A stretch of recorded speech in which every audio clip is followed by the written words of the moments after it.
saudara-saudara sekalian yang saya hormati.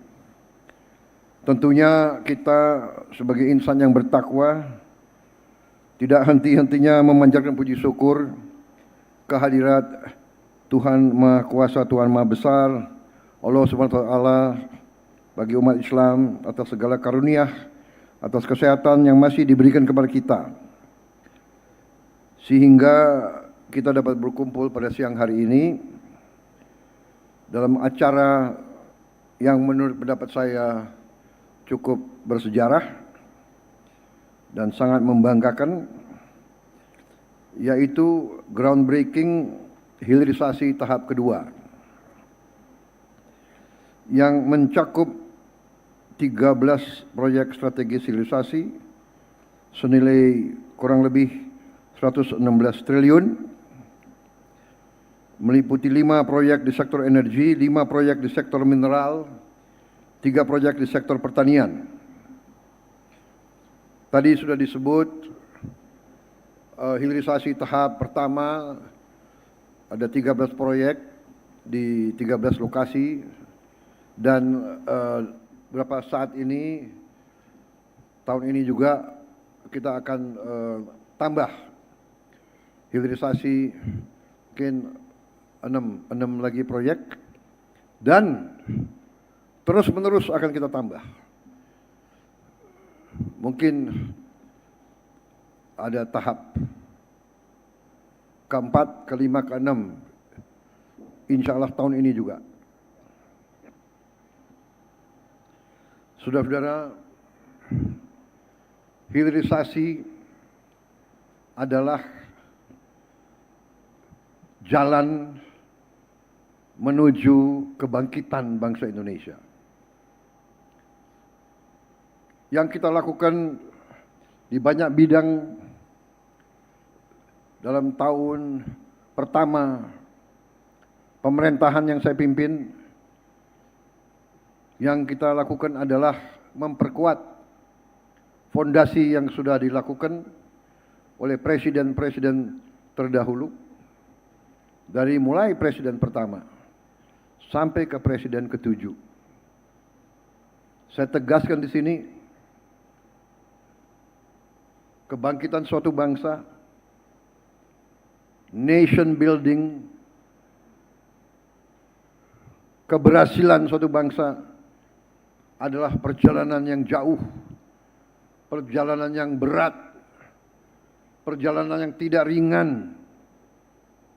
Dari sejak kita menyatakan kemerdekaan kita tahun 45, kita dihajar, kita perang.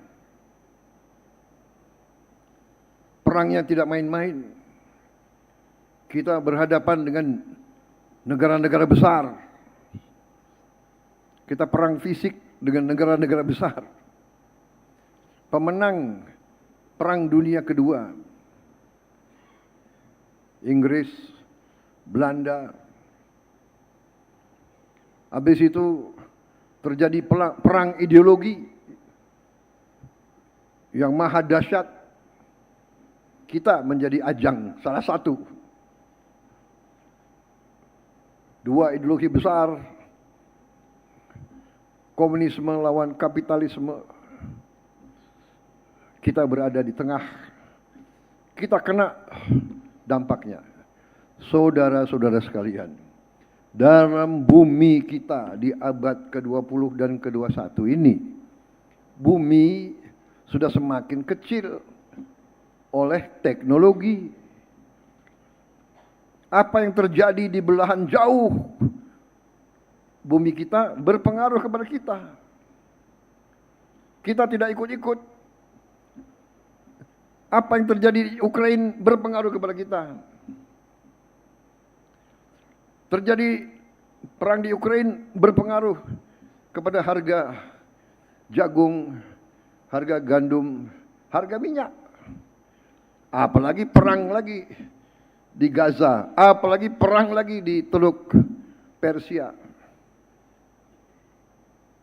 Iran lawan Amerika Israel, saudara-saudara sekalian. Jadi saudara-saudara,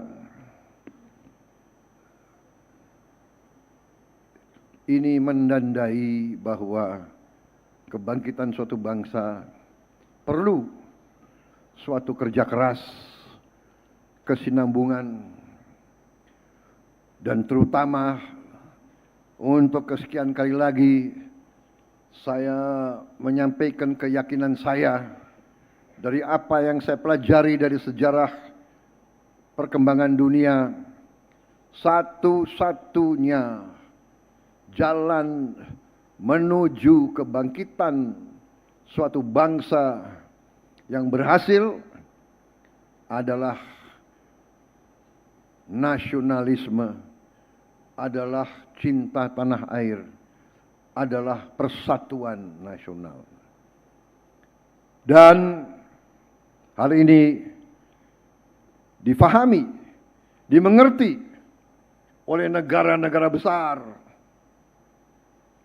oleh negara-negara yang ingin jadi hegemon. Karena ini adalah sifat manusia.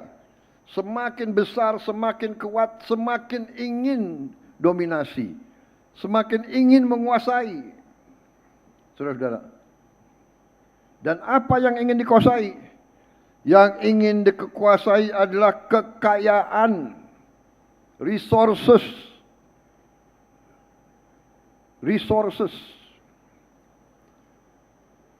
Kekuatan-kekuatan besar dunia pada saat itu datang ke Nusantara ini ratusan tahun yang lalu karena apa? Karena Nusantara kaya.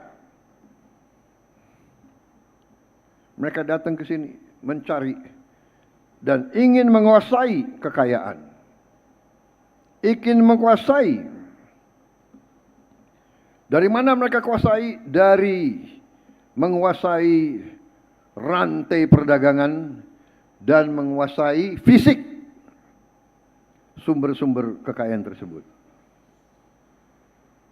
Bangsa yang mau merdeka, bangsa yang ingin tetap merdeka adalah bangsa yang mampu dan berani, atau saya ulangi, harus berani dulu baru mampu. Ya. Yang berani dan mampu menguasai sumber daya bangsa itu. Bangsa diberi karunia Tuhan luar biasa, bangsa itu tidak mampu dan tidak berani, akan miskin terus. Jadi saudara, bentuk keberanian antara lain adalah keberanian bangsa itu untuk menguasai sumber daya dan mengolah sumber daya itu di negaranya sendiri.